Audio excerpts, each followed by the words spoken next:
Whoa, whoa, whoa, whoa. Rocco, did you end up there? Hey, didn't realize you were off. Hey, hey. Gotta make sure. Gotta make sure we're all here. Hey, we are. No one wants to see me put chapstick on, so I'm just gonna like turn off the little icon here. All right. You can totally hear me do the chapstick, I guess. I assume we got some sound and all that. Hey, we're back. We're back. Uh, Now, stream health, of course, is in bad shape as it always is. Let's hope that this thing gets going. Gets going fine. 3 minutes into this thing, stream health is 0 or something like that. It's always like this. Let's see if it gets going. We don't. Okay, OBS ain't saying nothing. But looks like COVID, not I always say that word. Chrome is saying that it's not in the greatest help. Hey, Martin, great to see you, man. Sound is good. All right, cool. We got one guy watching. That's really great. It's Martin, as always. Of course, he missed it yesterday. We missed you there, Martin. Actually, had 9 people watching for a while, so thank you guys very much. Today, kind of want to change the channel a little bit. Hint, hint, wink, wink. Nudge, nudge. Say no more. Say no more. Essentially, something that I've wanted to do for a long time, but haven't really bothered doing, is talking about movies. And I know it's a total change, kinda, for this channel. From the very beginning, I actually wanted to talk about movies and never gone into it. Hinted that I was going to do it. And today I just want to wing just a little bit. I want to wing about 2 movies. One, my favorite movie of all time, which you probably can tell from the screen, I guess, here. If you have seen the movie, there's a movie from 1980 called The Gods Must Be Crazy. That's my favorite movie of all time. It was a low-budget comedy. It was originally intended to be a documentary, and the creator of the movie, whilst he's making it, realized he's got something else there, and he turned it into a comedy, action, drama, I suppose you could say. And of course, the other one is, as you can tell from the Gauntlet, would be Avengers. And which Avengers? It would be the last one, Endgame. Why is it? I'm just going to check the stream just one more time to see that it's... we're back to health. Back to health, everyone. Really glad to see that. So Martin's not going to complain about the sound or the screen or anything like that. We got 1 person watching so far. Who knows? Other people may come in. I used to do, as you know, a joke here right in the beginning, and I was like doing a great joke, and then while people filtered in, and by people I mean like 2 or 3 of you guys would filter in, I would tell a joke. The problem is I've run out of jokes. I do have limericks, but unfortunately all the limericks are the type of limerick that would get me kicked off of YouTube very quickly or demonetized or whatever. Considering that yesterday I talked about Canon cameras and YouTube demonetized the video immediately, and now they've put it back up. I have whatever. Don't bring in Irish limericks.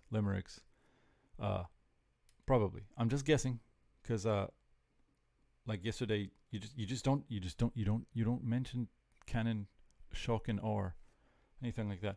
All right, Martin. I'm just gonna ask you a question first. Have you seen the film The Gods Must Be Crazy? I'm asking the chat first. There's 2 people now, so thank you very much, whoever you are, a secret other person. I have no idea how do you check. There's probably a way to check. I'm asking the chat question. The chat is not answering. Yo, have you seen Gods Must Be Crazy? I'm gonna take a sip of coffee, then take a sip of beer while I'm waiting. Dead air, is that not good, Martin? You've seen you've seen neither. You've seen well, that's okay. Okay, we're starting on a good foot here. Because if you have only seen The Gods Must Be Crazy, or if you've only seen Endgame, then it's kind of awkward otherwise. I could end up speaking to dead air in a way, because you guys are like never seen either movie, and Gods Must Be Crazy is from a couple of years before you were born, Martin, so I understand. But Avengers Endgame, I'm not sure how you didn't manage to see that. I think that's probably a good place to start, just right there. I'm going to go quick over to my notes. I actually took notes.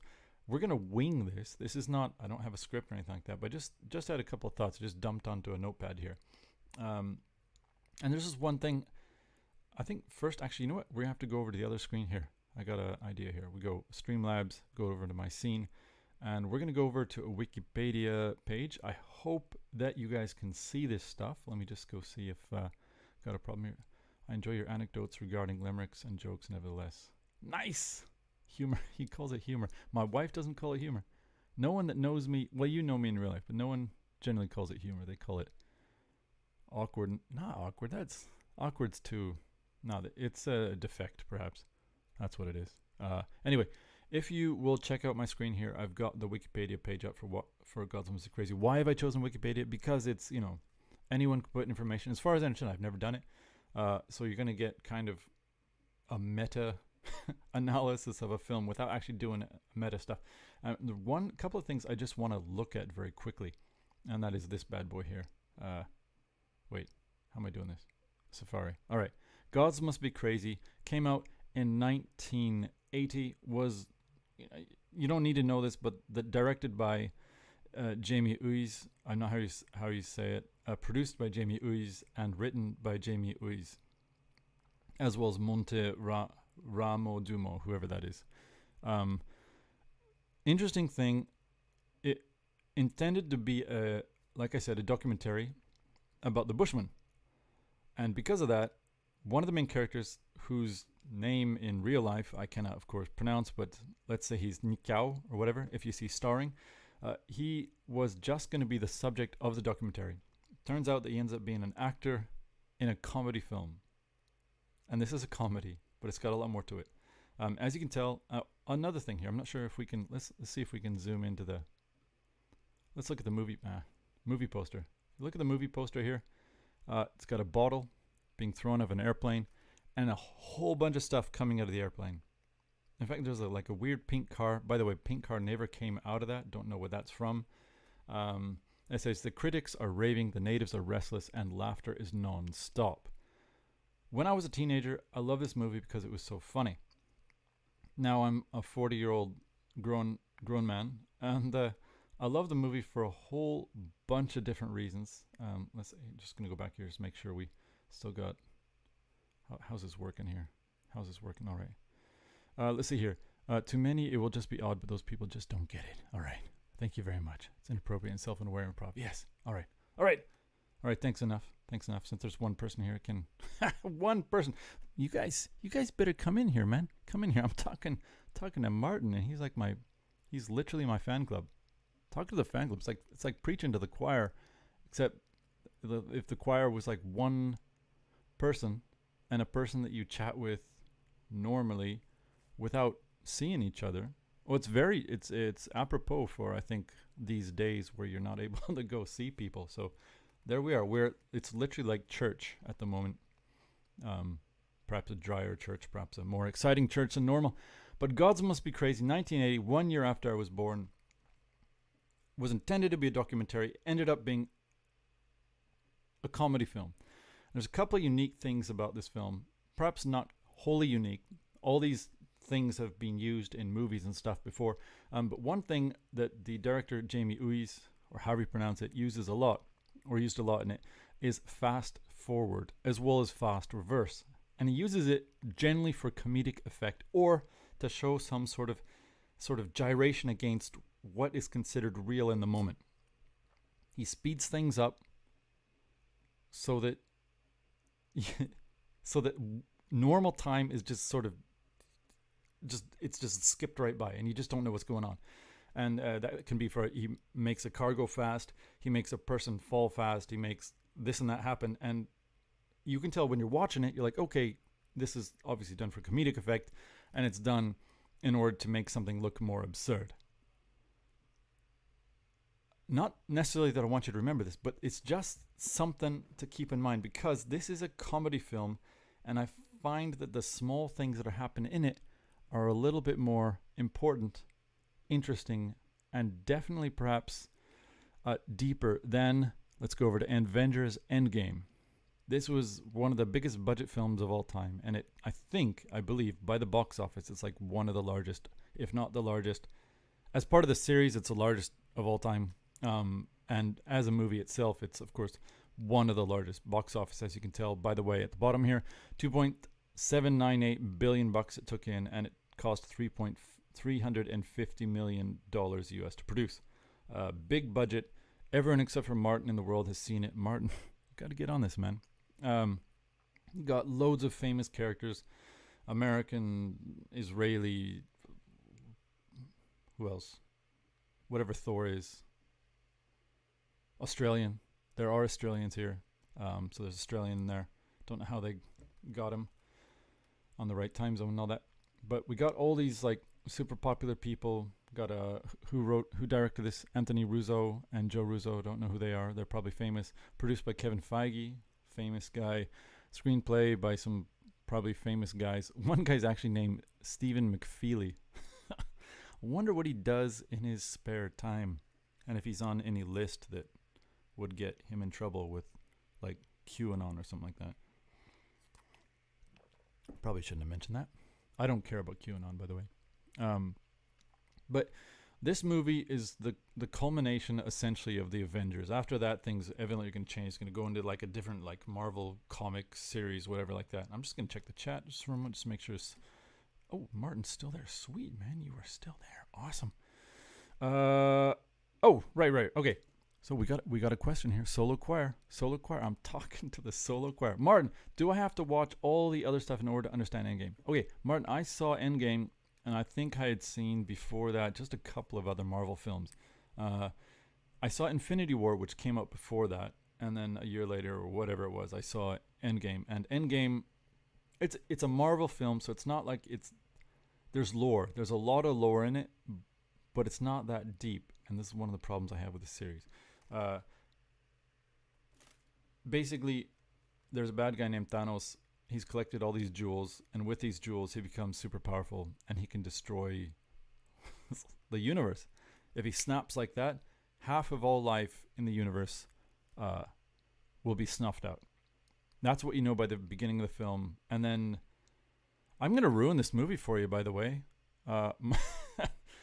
Martin, what are you doing here, man? I should be preaching to no one. I should be preaching to or talking to no one here exactly on screen at all. All right, well, do you mind if I ruin this for you? I'm just going to wait for a yes or a no. Sometimes he types. Sometimes Martin types. There was we had a lot of, actually a pretty good, by the end of the stream yesterday, we had a lot of interaction with a lot of people talking about the canon, and they came right at the end. Like 5 people suddenly were commenting. I'm like, I gotta get... Oh, I can ruin it? Okay. All right, man. Let's ruin Endgame. All right. So the end of Infinity War, the movie came prior to it. I think everyone knew that Thanos, this basic god, I guess you could say, a god, or a person, or a being that becomes a god through the collection of all these jewels, he snaps his fingers and wipes out half of all life in the universe or the galaxy. And that's what he wanted to do ever since we first met him in one of the earlier Avengers movies. That was what he was always doing. Taking his spaceship, destroying half of life here on this planet, half life on that planet. If he came to your planet, he's going to destroy half of your life. Or half the life on the planet. And he might go there and be like, okay, how many of you guys want to die and how many of you guys want to live? Or he might just destroy you. And that's it. Well, once he got all 6 of these Infinity Stones, 1 here and then 1 for each knuckle, he can snap using this gauntlet that contains and then focuses the power, and he's able to just snap and doesn't have to go to each planet. By the way, buy a hat. Just hit the thing in games with my hat. Every time I do that, I got to remind everyone to buy a hat. Yeah, so he wiped out all life in the end of Infinity War. And what happened in the beginning of Endgame is... Okay, they try to kill him. They can't kill him. All the Avengers, all their power, they can't kill him. He wipes everything out. A whole bunch of people that may or may not have had to die. When Endgame starts, they basically find out that he's still alive because there's an explosion detected in space by this scientist, I guess. And they find out where he is. They go thinking that they're going to like use all their power again and stop him again. But this time, turns out that the explosion that happened was him snapping again to destroy the jewels so that no one can then take the jewels and do something else with them. So in a way, and I think there's people that argued that this was all sort of an altruistic thing. Thanos wanted to destroy half the universe in order that resources are not used up, and it's the thing of like everyone is using too much, everyone's going to become poor and destitute, and people are going to starve and they're going to suffer.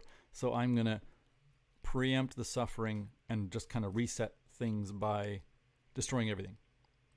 or half of everything. So that was his modus operandi. The Avengers find out where he is. They find out that he destroyed the jewels, and then they kill him. I was like, whoa, that's kind of weird. It's kind of like, wow, they killed the enemy from the very beginning. After that, turns out they find a way to perhaps undo what happened in the previous movie. Undo the killing of everything, or half of everything. And that is, they find that they go back in time using some sort of quantum technology, go back in time, collect all the jewels, somehow harness that, and then snap back in the 5 years before when this all happened. Snap, then bring everyone back. Okay, that's what they're trying to do. In the end, by the way, it works. They do it. Okay, so I ruined the movie for you. Thanos dies. What's a guy? Iron Man dies. By the way, it's kind of sad. But now let's go over here to Safari. Okay, so that's basically that's Endgame. Huge movie. Pretty serious. It's an Avengers movie, so there's a lot of funny stuff. Yay, haha, laughy stuff. But it's not intended like Gods Must Be Crazy, a documentary that ends up being a comedy. Avengers is kind of tongue-in-cheek drama with a lot of action that has, and the comedy in a lot of the Avengers movies is kind of forced. It's kind of like one-liners. It's like, that's kind of funny. But if you watch it 5 or 6 times, it doesn't ring funny anymore. It's like, oh, that was a gag. But it wasn't a gag that was really coming from a pure place of comedy. It was like, oh, we can get audiences in this current zeitgeist to laugh because humor has been degraded so much. Whereas Gods Must Be Crazy, they tap into things that are ancient. And in fact, it's not just the humor. The entire story, and I will argue this, I'll go to my notes here, is essentially that The Gods Must Be Crazy is a story of tradition and the ancient and the uncivilized defeating the civilized in its own way, and how perhaps the uncivilized or the ancient or the primordial will then rise above civilization again and all the problems of civilization and be able to cleanse itself. Whereas Infinity War, at least or Endgame, as far as I can see it, is all the problems of civilization exist and they will always exist, and the only way to defeat them is either to destroy half of everything or to go back into a certain time in civilization and use technology to fix the problems of civilization. There's 2 different worldviews here, and that's kind of what I'm interested in. By the way, let's go over to the Avengers thing here and just go look at the movie poster here. Let's see here. Down. You can ruin it. Okay, I'm ruining it here. All right, Avengers. Right here. All right, if you look... Can I make it bigger? That's what she said.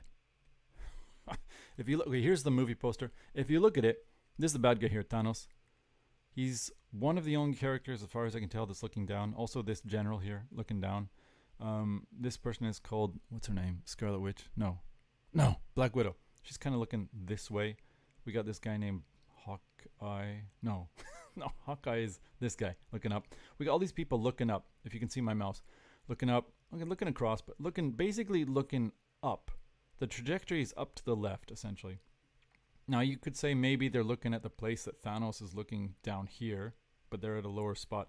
But they're looking up in sort of a way that it's kind of a hero thing, or if it's kind of a saint thing, like, or perhaps, if you're not really into hagiography or whatever it's called, maybe it's a picture of Christ looking up. And so they're a savior picture, a sort of a messiah figure. You got the biggest one up here, which is Iron Man, who dies. You could say he's like a Christ-like figure, I guess, in that way. But all these people are looking up. They're saints. As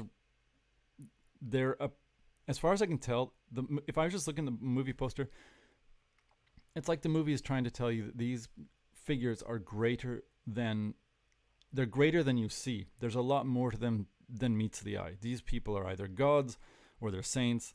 They're not normal human beings. And of course, all of them possess powers that are much stronger than normal human beings. Even the actual, there are a couple of normal human beings. This one here, the general, Hawkeye is another one. this one, but they're all stronger. They can fight. They can do a whole bunch of stuff that normal human beings cannot do. Gods must be crazy. Again, we look at the poster here. It's just absurd. Like this bikini girl, like that doesn't even. This is weird. I don't even know what. This might actually be the wrong movie poster, although it is Gods Must Be Crazy, and it's about a bottle. The movie starts with a bottle dropping, a man flying an airplane, and he finishes a glass bottle of Coke and dumps it out the window. Bad thing to do. And it goes to the ground really fast. It goes, whistles, as you know, you can into a bottle and it whistles. And so it's showing you already a couple of things. One, you see that he's basically flying over a desert with the Kalahari in Botswana, and he's using an airplane. Later on, you hear that the Bushmen consider an airplane to be the sign of a god who's had flatulence, I guess. And the bottle falls down. It looks like a piece of the sky. It whistles as it goes down. Later on, Key and some of the other family members use it as sort of an instrument. And then it becomes, pardon me, it becomes part of their daily lives. This thing, this foreign object from civilization comes into the middle of this tiny tribe of, say, 15 to 20 people who sleep on mats outside and have a hut. And they live by using bow and arrows to hunt animals, and then they can find water. There's no rivers or anything like that. They find water in the ground, in tubers, and they collect dew and all this. It's a very simple, very primitive life. And this thing comes in and it upends their entire civilization. Not the civilization.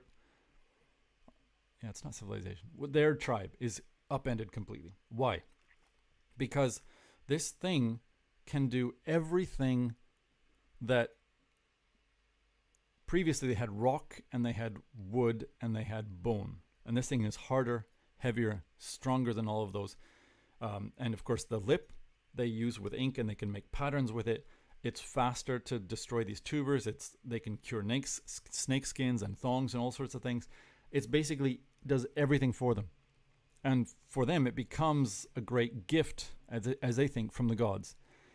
Later on, they found that through this one thing coming down, everyone suddenly needs to use it, but there's only one. And so all 15 or 20 people want to use it. And what happens is they start to get envy and they get angry at each other because they all want to use it, but they cannot all use it at the same time. And there's a couple of instances of violence, maybe 2 or 3 times, where someone hits another person on the head with a bottle. I think it happens twice. And then the main character of the tribe, he's telling the gods, we don't want it anymore. We don't need this thing. This thing it's messing up our lives. And he throws it up in the air thinking they're going to catch it. The gods are going to take it. And of course it comes back down and it hits his daughter. And, it must have been terrible what happened to her head. And then what he does is he takes it and he buries it and he thinks that's it. I've buried the bottle. We're not going to have a problem with it. But then there's blood on it. Hyena digs it out.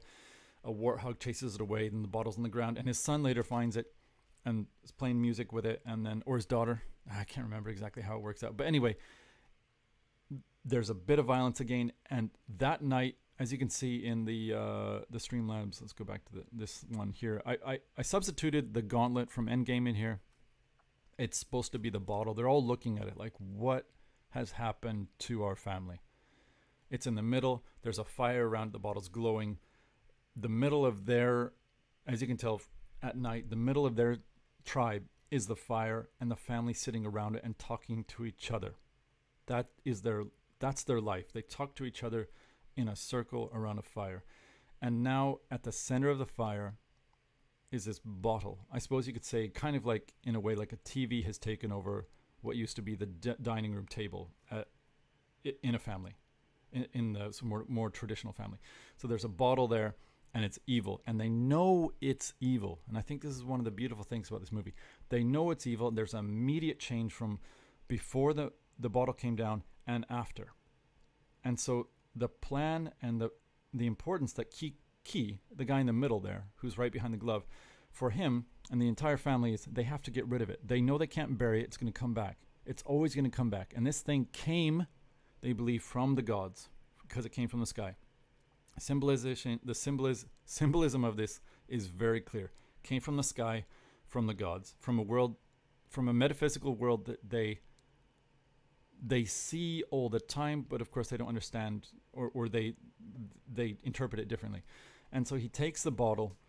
The plan is to walk it to the end of the earth and give it back essentially to a metaphysical world that they are not directly connected to, because he knows he can't throw it up in the air like this. He has to take it to the end of the world.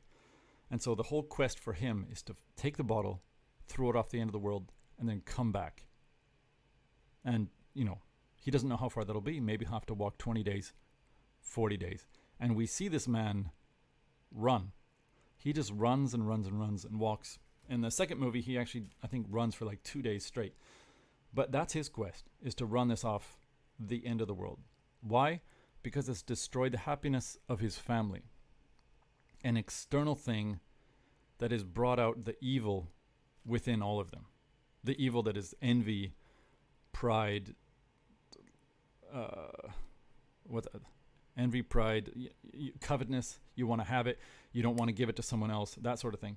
And in Endgame, the evil is it's also external, but it's all in one character. The evil is embodied within Thanos. And if Thanos, this being, collects all these material jewels, then he becomes the ultimate power in the universe. And it's all external. So everyone has to fight against Thanos and his armies. So it's kind of a darkness versus light. And none of the struggle is internal. It's all external. And so their entire struggle is to stop Thanos before he gets him, go back in time, collect the jewels, stop them. And let's go just a second to see if... all right, down here. Nice. Littering isn't good. Yes! No, Martin. Littering is not good, man. All right. Anyway. Over to my notes here. Let's see. Just one. Still trying to figure this stuff out here. Couple of things before I get into my notes, actually. Check this bad boy. Let's go back here. Let's see. Go back here. All right. Do I have it in the right screen? No. That's tough. All right. God's Mr. Crazy. I'm going to zoom in down here. Whoa. All right.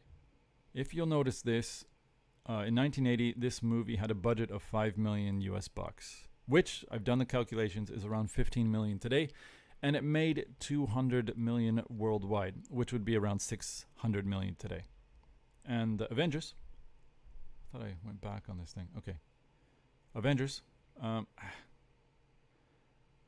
big budget, 356 million, and it made 2.79 billion. So basically it made, after all the calculations, more than 4 times what Gods Must Be Crazy did, after the calculations for inflation and all that.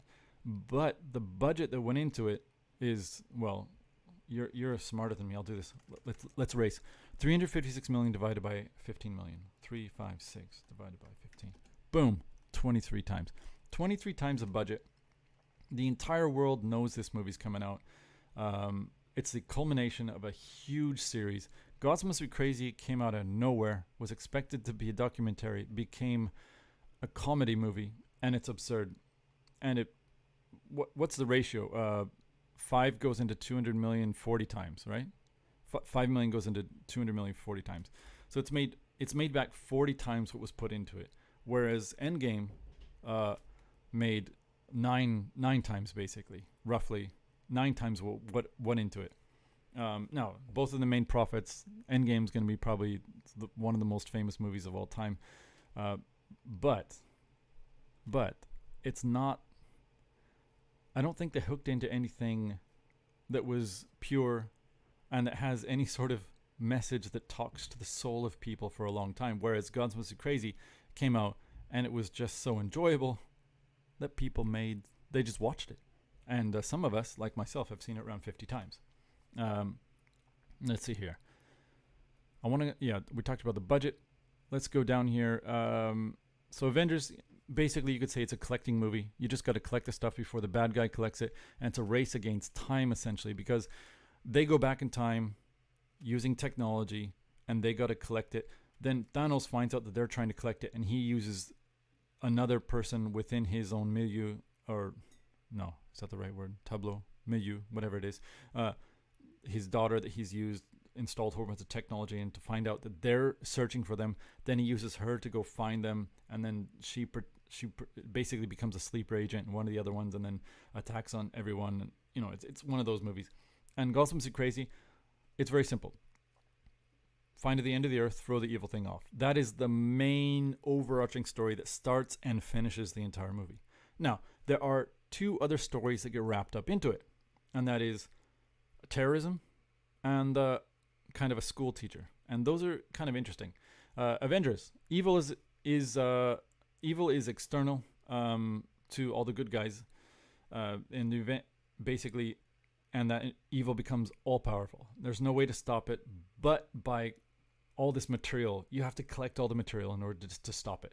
Whereas in Gods Must Be Crazy, the main evil again is external, but it brings out the evil within people who essentially, as we understand the movie says, are good people, and they're very pure. So very, very different between those two. And Avengers, the goal is to dive into the past using technology to change the past. Whereas Gods Must Be Crazy, the goal is to find a place in the present, and that place in the present at the moment is where the bottle cannot be. So if the bottle on this earth, if you throw it up, it's going to come back to the earth. So you have to find a place where the bottle will no longer come back to earth. So you have to find some sort of either rivet in the physical plane where the metaphysical is there and you can just get rid of it, or find the border where the metaphysical starts and the physical ends, and you can toss it away, and that's it. It's gone. Different, very different. Avengers, the universe becomes smaller and smaller, and it basically is enclosed around just a couple of fulcrums. And you'll notice this. You can get from point to point immediately. They say you need like 700 jumps to get from this place to this place, but it turns out whilst you're watching these movies that it happens within like the blink of a couple of minutes. The universe basically gets shrunk down, and there's these places like a place called Nowhere, K-N-O-W, where there's Earth, there's Titan. These are all different planets, and they become the center of this entire vast universe. So things seem very small. And Gods Must Be Crazy, it starts out in a tiny little family tribe, and then the world just gets massive from there. This one guy who possibly has known in his entire life maybe 50 people ends up meeting, well, he meets more than 50 people in the span of this story, which I think goes on for several months, all told. He goes to a court, he goes inside buildings, he's never been inside buildings, he meets a group of terrorists, he meets school children, he sees buildings he's never seen, he interacts with people that he thinks, everyone except for his tribe, he doesn't understand that they're speaking a different language. He thinks they're chattering like animals. So the world gets huge for this creature. Or not creature, this man, sorry. And in the Avengers, the creature called Thanos, and then all these other humans or whatever, they experience a world, universe that gets smaller. Despite the fact Gods Must Be Crazy happening on our world. That's, I think, an interesting point, basically because I think one of the big problems with a lot of modern movies, and sort of movies that are, doing the materialistic thing is they start from places so vast, or for instance, if they're doing a lot of 3D, where it used to be you focused in on a small character and an angle, and you try to make the story come out of their eyes, or come from the framing of the thing, or from the black and white, and the sort of contrast, photography stuff. Whereas now they try to show everything. And because they're showing everything, the small nuances that tell the story are lost. And I think this is a big problem, basically, with most modern movies. Let's see, I just want to make sure we still got, okay, we're on that page. Go down here. Yeah. All right. Martin's still here. You're doing good, man. You're amazing. You are amazing, dude. All right. And now let's see here.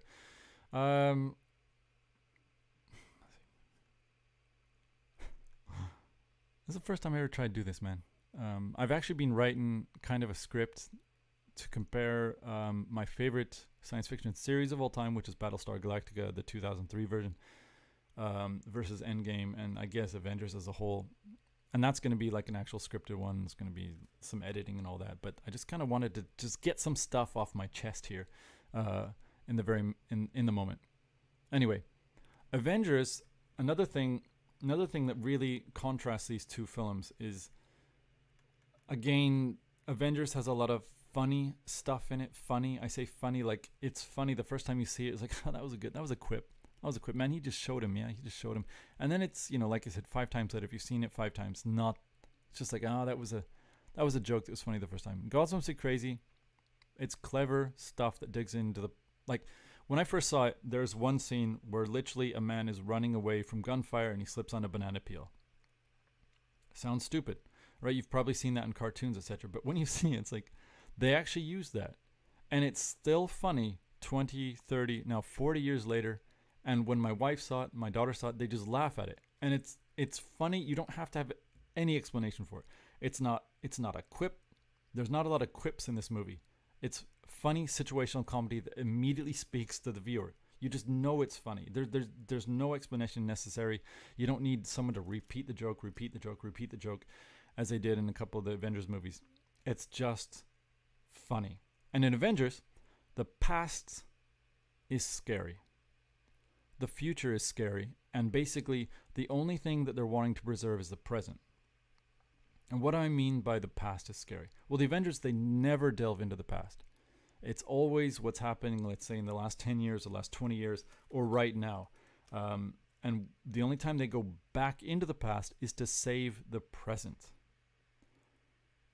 And why do they do that? Again, half of all life everywhere, I suppose animals as well, could be bacteria, everything. Half of it's all died. And these people and this movie series that can't, I don't think, I don't have, there's no evidence I see that they can deal with the past. Because they cannot deal with the past, when half of everything is gone, they cannot deal with the present because half of everything they knew in the present is gone.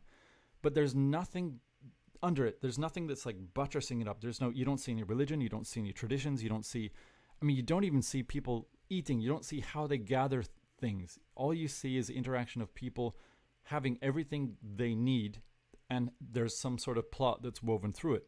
But there's no humanity that rises up through actually trying to do something, to get something done in order to survive. There's nothing like that. It's just the modern veneer. People are going to work, people are in their cars. Some guy's eating a taco. But where's the taco come from? It comes from a store. Where's the store? It's just all materialistic stuff that we experience every day. There's nothing deeper there. And with Gods Must Be Crazy, the narrative doesn't say it, but you can see they do contrast the civilization. There's a city, they say 600 miles to the north or south, which is quite a long ways, and it's a big bustling city, and you see the same problems. And they say it there that man now has to sentence his children to 12 years of school in order to survive in this world that they've created, this world of labor-saving devices. But with all these labor-saving devices, you no longer have any connection to, where the food come from. You see the bushman. He kills the animal, uses the skin for his clothes. He gathers the dew, drinks it. He takes things out of the ground, these tubers, and then squeezes it, and that's how they get their water. And they're sleeping in this hut. Maybe they rebuild it, I don't know. But you see that the nature connection with the human is deep. And because of that, you also see that things haven't changed a lot for them. But the world around them has obviously changed. And it seems to be, there's one other character, the school teacher named Mrs. Kate. And she starts to realize how crazy that civilization world is. And she wants to get away. And she sees an opportunity to go teach English, I think, in a small village. By the way, when she gets there, they greet her with this beautiful song. The entire village is out there waving at her, singing this beautiful song to her. And then she goes in and teaches English. But she's basically leaving civilization and kind of learning a little bit about a world that exists from the past in the present and has existed through regimes, has existed through revolutions, etc., and it still is there. And the Bushmen, that is it. What you see in the present is the past and probably the future, because they're going to survive whatever happens. The great evil brings out something in them that they can then get rid of because they always had a pure place. Whereas in like Avengers or in the city, the pure place of the human being is gone because of all these labor-saving devices, and you have no connection to even to simple things like your food or your religion. There's just nothing there. It's all edifice, edifice, edifice everywhere. And you can't see, you just see material. You can't see into existence. I'm not sure if that's the greatest explanation there, but yeah. Martin's like, dude, enjoy listening about your thoughts about modern movie. Yeah. Martin, thank you, by the way. Thank you very much. This is the first stream I've had where it's only one person. I've had 3, I've had 9, I've had 11. There's 1. Thank you very much, by the way. I'm just kind of pushing through. We're actually getting kind of to the end of my notes here. Because you haven't seen the movie, it's kind of like... I can't see your face either. You're probably like, huh? I haven't really talked. Let's see here. One of the things, I guess I really haven't sort of explained what happened in Gauntlet So Crazy. But there are 3 stories that are woven in. Like I said, the key, who's from the village, the small tribe, sorry. The bottle comes down, reveals the evil that maybe is within their tribe that they can get rid of and they can go back to purity. Then there is a biologist and his mechanic friend, Mr. Stein and Impudi. And they live out in the Kalahari in a tent, and Mr. Stein is collecting, he says, I collect manure. What he does is he analyzes it for his doctoral thesis. I can basically say that's actually straight from the book, or the movie, sorry. And you see him collect manure, you see him, throughout the entire film, you see he's a very talented man. He drives well. He can think of using technology or non-technology to get out of any situation or into any situation or overcome any situation. But when he's in front of Miss Kate, who's the one that went from civilization to the village to escape the city life and teach English, when he's around her, he's suddenly, and he says it, my brain switches off, my fingers turn to thumbs, and he can't do anything. Like when he first meets her and he's driving there, there's a reverend that was supposed to pick her up from a bus stop, but the reverend doesn't want to get in the car. It's a Land Rover. Doesn't want to drive the car because Impudi, the mechanic, calls it the Antichrist. And you notice in this movie the thing's always breaking down. It's got its clutch works. Its foot brake doesn't work. Its handbrake doesn't work. Later on, its throttle is broken, and they have to start it with a horse or go down a hill. Basically, it's a Land Rover, right? And so he calls it the Antichrist. So the Reverend doesn't want to take it because it's called the Antichrist. So Mr. Stein ends up having to quit his work and go pick her up. And when he meets her, he turns into Mr. Stein in front of women, which is, he can't even shake her hand. He tries to shake her hand, but he like drops it and immediately goes for her luggage and then comes up and he's almost like stepping right into her. And then later on when he's driving, there's no windscreen. And so this guy, they pull up to a gas station and this guy wants to clean the windscreen, you know, as they do, and he squirts and there's no windscreen, so it goes straight into her eyes. She's like, ah, like that. And then later she gets trapped in a tree while the car stopped moving. He has to use a winch to get out. And he puts it up in a tree because the trunk is too far away. And then Miss Kate, she gets stuck in the tree and he has to go help her out. But in that time, the car keeps sucking itself up and it gets stuck way up in the tree. He knows how to get it out. Anyway, you find out this guy can do anything. And in the end, all 3 of these plots come together. Key from the small tribe, Mr. Stein, who's the biologist, and Impudi, who's mechanic, and then Mrs. Kate, who's the English teacher. And then they come together because they have to defeat a terrorist that's basically taken hostage all of the students in Kate's school. And they're doing this in order to get passage, I guess, to another country, safe passage. And how does Mr. Stein defeat them? Well, he defeats them 2 ways. One, Key, the man who's trying to throw the bottle off the end of the earth, ends up coming into their employ. And the way... I just want to see if you're still watching, man. By the way, dude, thanks a lot. You're probably like dozing off in the background. He comes in their employ because Key's on his mission. He's walking a very long way away from his tribe. He ends up seeing some goats, kills one, but it's a goat that belongs to some shepherd. The little shepherd boy runs away, gets a cop. The cop then shoots Key because they don't understand each other, and Key thinks that the cop's just being mean. Still here, nice radio show. Nice, okay, nice, man. It's little comfy, cozy. And the cop shoots him, as cops are wont, when someone doesn't listen to them, shoots him in the leg, and Key basically goes to, he goes to trial. And Impudi, the mechanic of Mr. Stein, speaks Bushman. And there's a whole backstory behind it. It's a good backstory that ends up working well for the second movie to explain a situation in the second movie. And Impudi goes there and he translates for the court, comes back to Mr. Stein. He's like, they gave him the death sentence. And Mr. Stein's like, for killing a goat. And Impudi's like, no. He's going to be in jail for something like 3 months, and he's going to die for sure. And why is that? Because he's never seen the inside of a building. He's always seen the sky.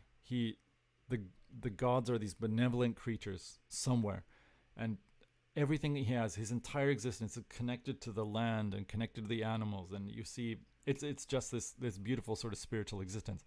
He's going to live inside of this horrible, this box. He's going to die. And as we see later on, Impudi, he goes back because he cannot allow this Bushman to die. And we find out that he speaks Bushman because he was saved by Bushman earlier on when there was some sort of conflict between a cop and his father. And he goes back with Mr. Stein, and they argue with the magistrate, and the magistrate allows them to take Key out, and Key will basically become a botanical contractor for them to teach things about plants and animals to Mr. Stein, who's the biologist. And so they employ him for, say, 3 months.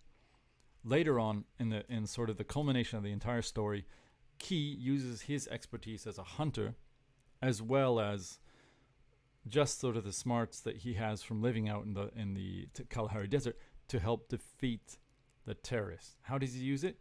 The little poison that he uses to get animals to go to sleep while he's hunting them, he uses on the terrorists. But he makes a tiny little bow with a little needle, dips it into the poison.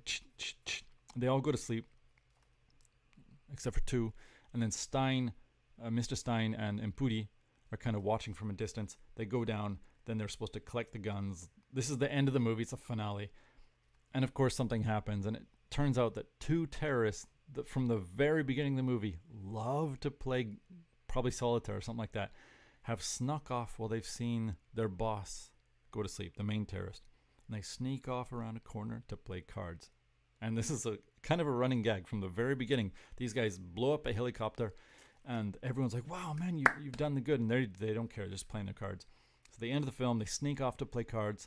And it turns out, because of that, what Key, the Bushman, was supposed to do was, I think, make 8 of them go to sleep so they can go in and collect the guns and then take hostage the terrorists. Well, 2 of them are gone, and of course they took their guns. So it turns out that Stein and Impudi are now having to go save these kids and Mrs. Kate, who are being... Basically, they run away when they're supposed to. They all gather the guns from the six terrorists now, and they think it was supposed to be 8. They run off. One kid ends up actually firing the gun, and so the 2 guys are playing solitaire. Like, wait, what? What's happening? And then they look out and they see the kids are running away, so they start trying to kill the kids, firing on Kate and the kids. And then Impudi and Stein, they defeat the terrorists not by using technology. They do it by using nature. And they are 2 characters from, Impudi's a mechanic, and Mr. Stein, of course, is a biologist, and he's using a lot of high-tech stuff. But what they know of nature, they're able to harness. And so while they can shoot at the terrorists, it's basically an even match.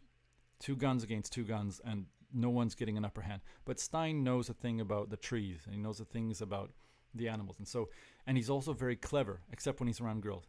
One of the times he just takes a rock and he throws it up, and it hits a snake, and the snake comes down on this guy, the terrorist. And then they basically, Impudi goes over there and he holds him down, and they take the gun from him. And then another time, the terrorist is hiding behind a rock, but he's also under the tree that if the sap touches you, it's really itchy. And so Stein shoots the tree, and all the sap goes down on him, and the terrace is then defeated by the tree, essentially, and by the knowledge of the tree. And of course, Key, the bushman, sneaks up on the terrace, uprooting a tree, and basically using his smarts from the middle of the desert. And they defeat these terrorists who we don't know why they're terrorists. We don't get any explanation. It's not like this modern thing where it would be like, well, they have a bad life or whatever, or there's some sort of international thing. And no, it's just they're terrorists and they're bad, and they're defeated by Key, Stein, and Empudi. And it's all done. I mean, it's nature defeating essentially guys with guns who are in a modern formation of individuals who have destroyed a helicopter, who've also ripped off a store, who have used tanks and stuff like that and guns. Like it's basically, I would say as a thesis, it is nature rising above the regime of the modern world, or the regime of sort of modern control structures. And it's nature that has always existed, and if everything goes well, as we assume, will always exist, exerting its control or its power, its transcendent power over a structure that thinks it's all powerful, but in the scope of history is just a tiny little bubble. But because it is the story of nature doing that, it's a story of essentially eternity. And then when you compare that with Avengers Endgame, it's a story of a very small period of time focused in on itself and focused on all the controls and all the technology and everything else. It is right now, and all the technology and all the ways that we can imagine about the world outside of us and the universe outside of us, and all of that from the lens of right now, and all of our technology. And if you're rich, you've got all this more access to technology, you've got all this more access to resources, and you can do this. So it's all of that, but within under this tiny little microscope of just right now, and 5 years ago.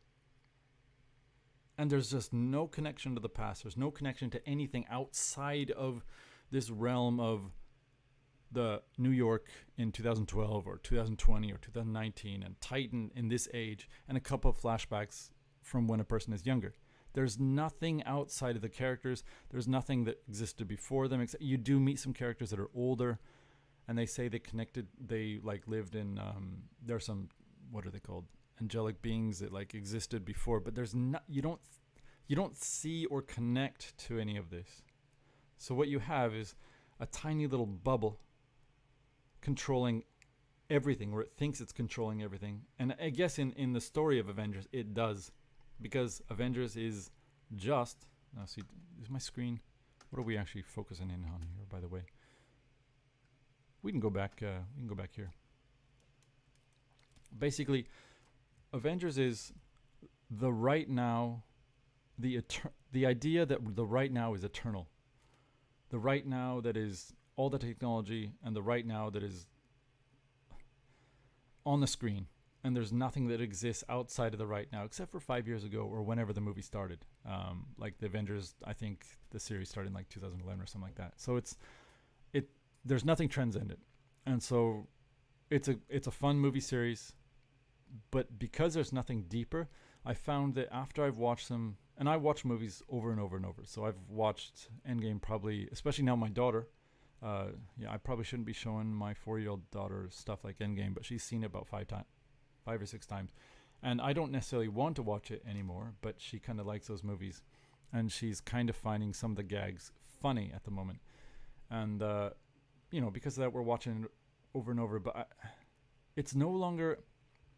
While I can get a lot more out of Gods Must Be Crazy, and I still do, especially as I get older, Endgame and these other movies, which are making a lot of money and which everyone's focused on, and people somehow get political messages out of them and all this, there's nothing there. It's just the right now. It's, in a way, you could call it masturbatory. It's just, we're just jacking off the right now forever. Everything that existed is right now. All of the all the technology, all the beliefs, everything that we have is just the right now, and that's that's it. And Gauntlet Must Be Crazy is the exact opposite. It's also much funnier, and it's also an accidental hit. 5 million production cost, local actors. One of the actors, Miss Kate, evidently, her accent is so strong that they had to dub it with an American American actor who played in like Dukes of Hazzard and all that. And so when you see her talking, there's a discongruity between the time of her lips moving and then the sound coming out. And also it's an American accent, and she's supposed to be South African. But the movie's great, and it will always be great, and it will always have something deeper to say to you every time you watch it, because it's connecting the now and the past and a potential future, and it's weaving together 3 different stories from within 3 different nuanced looks at the world. And Avengers is just basically a god complex, a possible Satan, and the technology that makes both possible. In a, well, I don't know what you call it, like a post-World War I style comic story. And I wish there was more to it. I wish there was more that you could talk about it. And I suppose that, if I was talking with a real fan of it, there's probably a lot we could talk about, but none of it's going to connect into the past or the future. It's just, as it is, what you see is what you get. And I think that's kind of a real shame. And that's kind of all I wanted to wing it. I was kind of hoping that, there'd be like 5 or 6 people here, some of which had seen Avengers Endgame or Gauntlet Must Be Crazy, because there's not. And I'm trying to do this for you, Martin, here. Mano imano, I think is how they say it. Because of that, I don't think it's exactly working the way I wanted to. But I do thank you for listening. I don't have anything more to say. You haven't seen the movie, so we can't like reminisce on the funny parts. Can't laugh together over this thing. And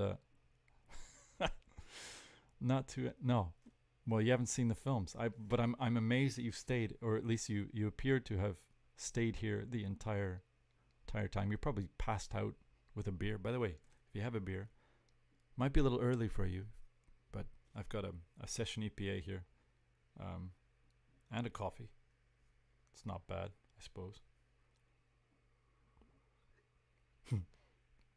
Well, like I said, I've always wanted to get into movies. I actually have several scripts that I've been working on, especially for this Avengers Endgame versus Battlestar Galactica. Not sure when that's going to get out, but it's an important thing. A good friend of mine by the name of David, he is a big Avengers fan, and I said after we watched it, I had a big problem with Avengers Endgame. It's like, why is everyone so sad? Yes, half the population has died out. And he's like, dude, half the population has died out. All these people, I was like, yeah, but if you've seen Battlestar Galactica, you know that it's not half. The Cylons come down and they destroy basically all but 50,000 people.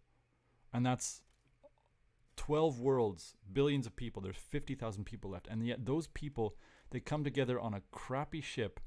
That's all that's a ship, and like one battleship and like 40 small ships. And yet they're struggling to survive, and they're doing everything to survive, and they're not giving into this depression. Whereas Endgame, it's the first 10 minutes or 20 minutes. It's just like no one can. Everyone that died 5 years ago, that's it. There's no future after that. There's nothing. You see it. Everything's dark. One of the characters goes on a killing spree because he has nothing left to live for, I guess. His family died. Yes, they died. Everyone else is just depressed, completely depressed. There's nothing. And so all they have, they have no connection to anything outside of the present. And like I said, there's no spirituality. There's no connection to nature. There's nothing. There's just this sort of modernism and the veneers that cover you from seeing the world. Tony Stark lives through technology. All these other people have been either negatively or positively affected by technology, but that's all they have. And even the gods, if you haven't seen Avengers, and this is one thing I really dislike about the whole Avengers thing, is that Stan Lee, who's I think one of the creators, I think that there's actually kind of a very I had the word on the tip of my tongue, but I think he's very disrespectful in some ways. He's taken basically the the Norse pantheon of Asgard, and we have Thor, and we have Odin, and all this gods essentially that are worshipped even now by pagans, and he's turned them into comic book characters that not only are not gods, they're just stronger than humans with a little bit more powers. And like, well, human beings probably see us as gods. I mean, it's like, it's sacrilegious. It's sacrilegious. Everything that can possibly be religious is destroyed. Everything that's outside of the present is destroyed. Everything that's not technology is there's no point to it. It doesn't even show up. And because of that, there's nothing there. And they show it in Endgame. Once half the population is dead, that's it. There's nothing. Even these beautiful suburbs, they go back to one guy named Ant-Man. He gets out, he survives because he's shrunk down to this little quantum thing. He comes out of his van and he's looking around like, what is happening? He has no idea what's happening. He doesn't know that half the world has died. He goes back to, I guess, the suburb that he used to live in, and it's trashed. The cars are trashed. There's garbage everywhere. He tries to ask a kid what happened. The kid doesn't even talk with him. 5 years have passed, and no one is able to move forward in any way. Yes, half the population has died, but there's no forward movement. It's just regression. And in Battlestar Galactica, what, 99.9999999% of the world, everything has died. All they have is tiny couple of ships, and they're just speeding away from an enemy that's far stronger than them. And what are they doing? They're doing everything possible to survive and go on and make a new civilization. I was like, I don't know. Anyway, when I think of Avengers like that, it's just like, it's a fun series, but once you start peeling back even a single layer, it's like there's nothing underneath. Nothing. And in some ways you can indict basically modern movies. And when I say modern movies, like you can define all movies are modern because basically Hollywood didn't exist beyond 100 years ago. But then there's different eras, there's the 1930s, 1920s, 1940s, there's 1950s, there's pre and post the Catholic code, Hayes Code or whatever it's called. There's a whole bunch of different stuff. There's pre and post World War I and World War II, and the narratives change there. But like this Avengers thing, it's fun, big budget, but there's just nothing there. And when I was a little bit younger, I didn't worry about that so much. It's like, yeah, it's fun. I mean, the movie should just be fun. And I agree, a movie should just be fun. But a movie is more fun or funner when there's actually something a little bit underneath it. So when you go back to watch it, not only it doesn't matter, even if there's nothing there, you go back to the same movie and watch it over again, and you'll find stuff that you didn't think existed previously, because you'll find new stuff all the time. You'll find stuff that you missed. But sometimes that's just material stuff. Oh, there's a shirt down there. No, there's a shirt in the corner. And with Avengers, it's just like, oh, Hulk actually, he ate that whole hamburger. I didn't notice that he brought a second. Oh, that's kind of cool. But there's nothing deeper than that. Anyway, yeah. Superhero movies, I think there are some actually powerful superhero movies because the trope, the superhero, every culture has its kind of superheroes. Some of them are more connected to the culture, more connected to the past, more connected to what the culture wants to believe about itself outside of the present moment. And some of them are connected completely just into the moment. And I think that's a big problem with Avengers. It's just stuck in the moment. Like, there's some anime that you watch and they can actually have something important to say. There are, The Watchmen was I found I haven't seen any of the new Watchmen. The old Watchmen was interesting because it was kind of a critique of the superheroes that are supposed to be our last line or first line of defense against enemies that we cannot control. There have been interesting superhero movies there, and I feel like, hey, Rock, good to see you, man. Yeah, you're probably smart for not watching them. I'm a normie, basically, and I've got a lot of normie friends, and they like, when we're together, they're like, hey, let's watch a movie whilst eating popcorn, and I like that. I like hanging out with people and doing that, having a beer like that. And one of the ways to spend time, especially with other normie guys, It's not to talk a mini disc, but to talk or watch a movie like that and then play pool or whatever, you know. So, but once you think about it, like I said, there's not really much under the surface. By the way, welcome. You missed the entire thing. Martin, poor guy, hasn't seen Avengers Endgame and hasn't seen The Gods Must Be Crazy. Rock, I should ask you, have you seen The Gods Must Be Crazy? Man, you guys, I thought, you know, I was coming to this discussion thinking I might have something perhaps a little more spiritually elevated to say, and about these two films. And you guys are like, I would never watch a superhero movie. That's beneath me. And you know what? It should be beneath anyone, but I watched it. Oh, a long time ago you saw Gods Must Be Crazy. Well, that, by the way, The Gods Must Be Crazy is my favorite movie of all time. I've seen it around 50 times. I saw it most when I was, I think, 14. In 1 year, I saw it about 30 times. I don't see it quite that often.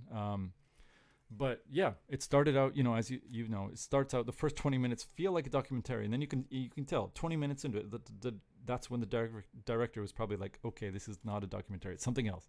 So yeah, it's a great film. It's got not spy stuff, but it's got kind of it's got superhero. Stein is a superhero in his own way. The way he can make nature work for him, the way how he's just very good with everything except in front of a woman. Everything falls apart. Key, who walks, he literally, by the way, end of the film, there's a couple of things that happen. One, Key has had to be employed for 3 months by Stein and Impudi, and we don't know what happened in the 3 months. We just know that he helped them defeat the terrorists. But in the end, they have to give him money. Money doesn't mean anything to him. This is another thing. Avengers is all about the money. In fact, the Avengers exist because of money. Captain America was made because America had money and they had to defeat the Nazis or Hydra or something like that. And they had a German scientist like build this guy up using technology, which required money. Stark is this billionaire who manufactures weapons, and now he doesn't do that anymore. But money. Everything happens because of money. And then Key, who's, I guess you could say in this story, is a superhero who walks to the end of the earth. He takes the bottle, which revealed the evil that was lurking under the surface in his tribe, because he wants to get rid of that and he wants to cleanse his tribe. He takes it to the end of the earth, literally, and he throws it off. So he's a superhero because he contends with the gods. The gods say we will not accept it. He throws it off the end of the world, comes back to his tribe, cleansing them, and he comes back to his family. It starts with a family and ends with a family and reconnects them. And I mean, the family elements you do get in Avengers, there's one, it's either divorce or they're dead. It's just, there's nothing connecting there. Anyway, he goes to the end of the world, throws it off. They have to pay him money because at the end of his employment, by law, they give him money. Then you see that the money's scattered across nature because it doesn't mean anything to him. It's just like leaves. That's what he thinks it is. And yeah, it's if you hear someone crying downstairs, it's my daughter's watching a film, and I think she started to get sad when characters say goodbye to each other. So that's bleeding through. But anyway, yeah, Gods Must Be Crazy. I have 2 thumbs. I give it 2 thumbs up. It's been my favorite movie since I was about 14. Yeah, it would be awesome to be able to watch the film with you guys. Not going to happen, but absolutely my favorite film of all time. I just wanted to wing a couple of ideas that I had whilst I was showering together, and I was hoping that Rock, you or somebody who's seen Gods Must Be Crazy was here early on. But oh, by the way, Martin, I didn't notice that you saw Batman. You know, Nolan, I liked Batman's movies as well, and there is a little bit of a connection to a world outside of the sort of present and the sort of material in there. And I think that Nolan is, because of that, he's perhaps, I don't know if he's a deeper thinker or just a better like than Stanley or whatever, but he's more respectful of the world around him, including the past and religion and stuff like that. So let's see, Nathan, thanks for the kind of film I'd like to watch. My updating spreadsheet. Rock does a little gooey marshmallow man looking thing. That's a thumbs up. Guess so. You can run spoil Avengers all you want. Yeah, And that I don't really have anything else to say. Rock, you haven't seen the movie, the Gauntlet was crazy in a long time, so whatever. But thank you for coming. Wish you would have come an hour ago. If you guys got anything left to say, questions, anything. I mean, at this point, it's us three, man. We're talking to the choir. You can talk if you got a couple of minutes. Talk about MD. What you want to see me do? By the way, hey Rock, Martin's figured out RMAA, the audio test measurement system. One of the ones that I use to test mini disc outputs. So that's pretty cool. And he discovered in front of him, like right there. Why am I? I'm losing the ability to talk. But he discovered in front of him. While he's doing it, like he discovered about the Sharp, all those players. It's no longer theory, it's empirical. So it'll be great when you finally get the cable, Martin. And by the way, I do have a spiritual video about mini disc coming up. I'm hoping to get this series. It's called What They Stole From Us, and it's kind of gonna be basically how. Yes, the evolution of technology, but certain joys that we used to have that we can no longer have, and part of it is consensual on our part where we like the quicker or whatever, and part of it is because it's just the choice is taken away from us. But what they stole from us or what they took from us, I'm not sure when I'm going to get that out, but it's gonna focus probably pretty heavily around portable audio, stuff like that. Oh, you did that to poor Rock. That's all right, man. Rock is man, I wish you could meet him in real life. This dude is he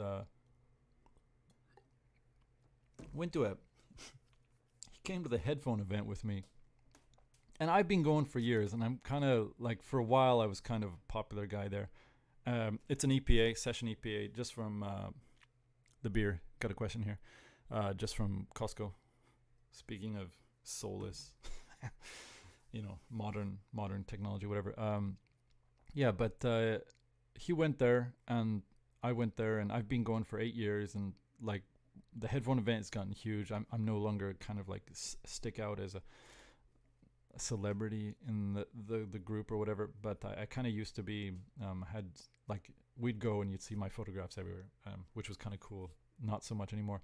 But Rock just like had a bag full of different some of them pretty rare mini disc. And he just pulled them out. Everyone's like, whoa. And I pulled out my Sharp MD-DR7, and I went to one of the tables where there was $10,000 earphone, and I was like, this is balanced. And what infuriated me is the guy who's running it, the company called Bravo, he's looking at it, he's like, that's balanced?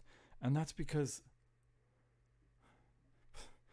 okay, Sharp failed by not advertising their thing as balanced back in the day, fine. But these people are so used to saying either 2.5 is balanced or 4.4, and when they see something that's 3.5, they're like, he doesn't know what he's talking about. That's probably what they're thinking when I say this is balanced. And anyway, it was Rock with his older players. Like, everyone was like, whoa, can I get a picture with you? Can I look at that? Oh, I haven't seen that. And I was like, I brought out my balanced thing, man. I'm talking about balanced.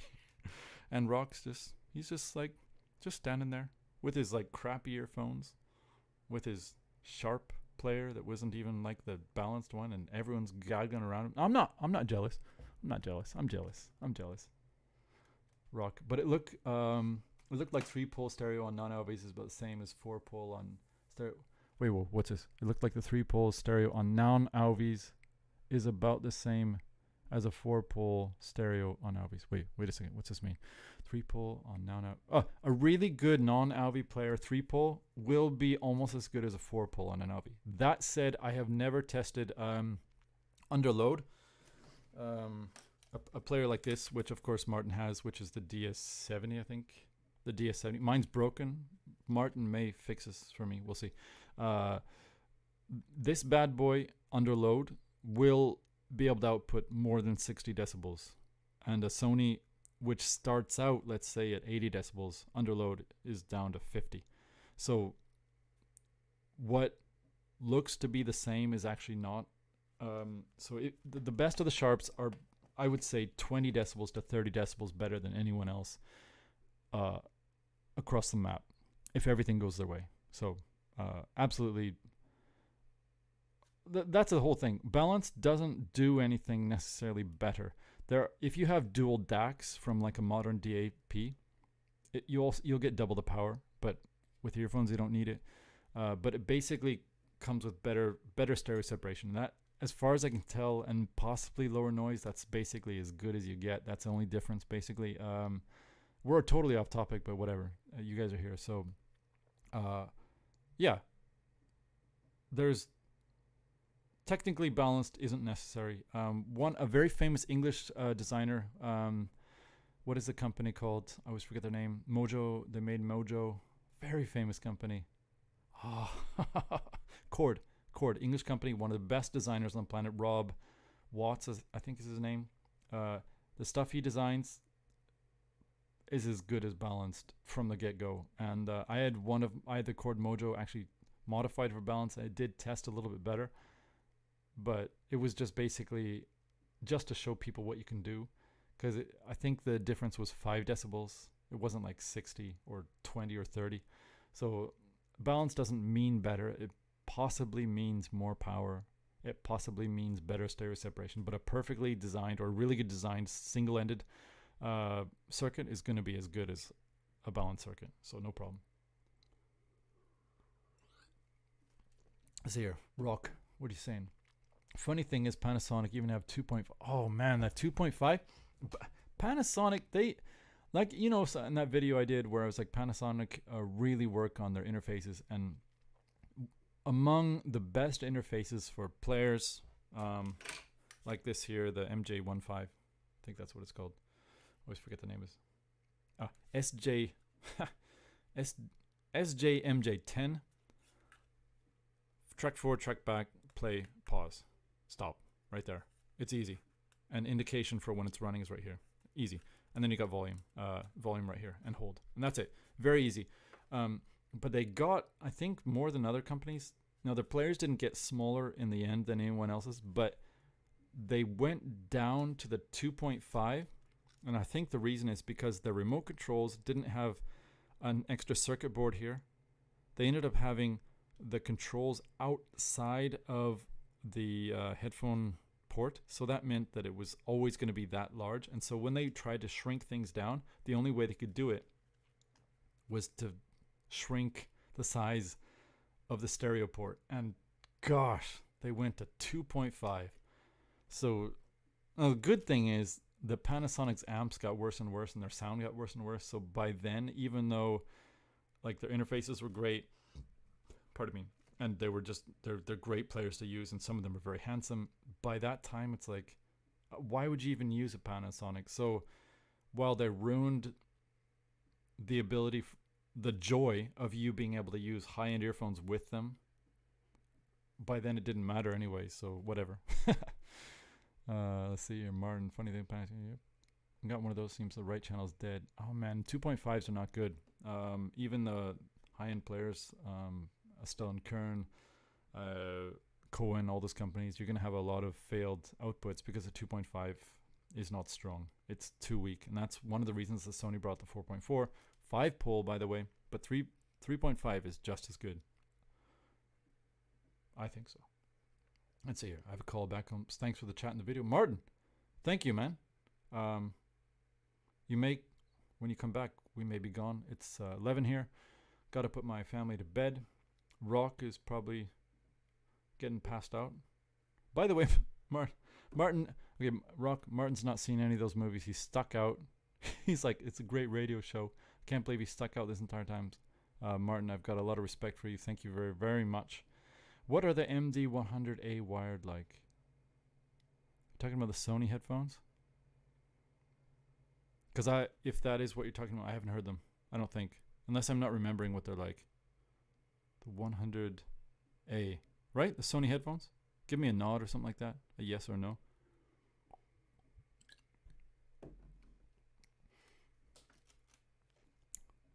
Nothing. Just nothing here at all. Rock is just like, he's just sipping. Yes, supposed to be balanced, but not working. All right, you know what I'm going to do? Fine, I'm going to do like a search in the old internet here. Wait. So that the chat can see it. Let's go here. NDR 100A. Let's see. There's my OBS. Let's go to scene 1. All right, there we are. Geek, Ria, Sony, MDR1A review. Oh, CNET. We're going to CNET. I don't like CNET, but we're going there. 100A. High-res headphone that comes in eye-catching colors. What are we doing here? I took photographs of that. When was that? Was that last year or was it year before?